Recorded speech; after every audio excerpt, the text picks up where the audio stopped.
The ruling party has conceded defeat to this against, as the Democratic Alliance has won in Port Elizabeth, which has previously held a virtually unopposed for the last 2 decades. Tell us more.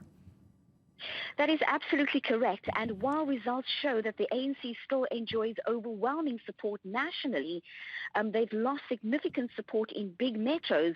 Like we've heard, the ANC has conceded defeat in Nelson Mandela Bay in Port Elizabeth.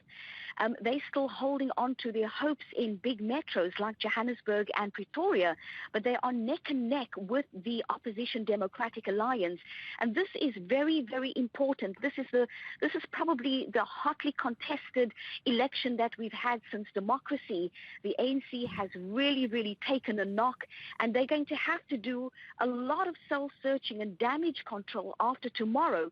They've underestimated the anger and discontent of the people, and people who have traditionally voted for the ANC, the once glorious liberation movement, have now turned their backs on the ANC and given their vote to the opposition party. But you should tell us, and why are people then turning away from the ANC? Well, people are saying that 22 years after democracy, they still do not enjoy the fruits of democracy.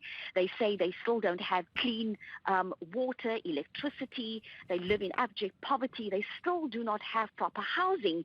And people that I spoke to were telling me that they have always voted for the ANC, and they've decided now that they're no longer going to be used only as voting fodder. They want a better life, and they're hoping that the opposition party will be able to bring about this much needed change that they so desire and create a better life for all.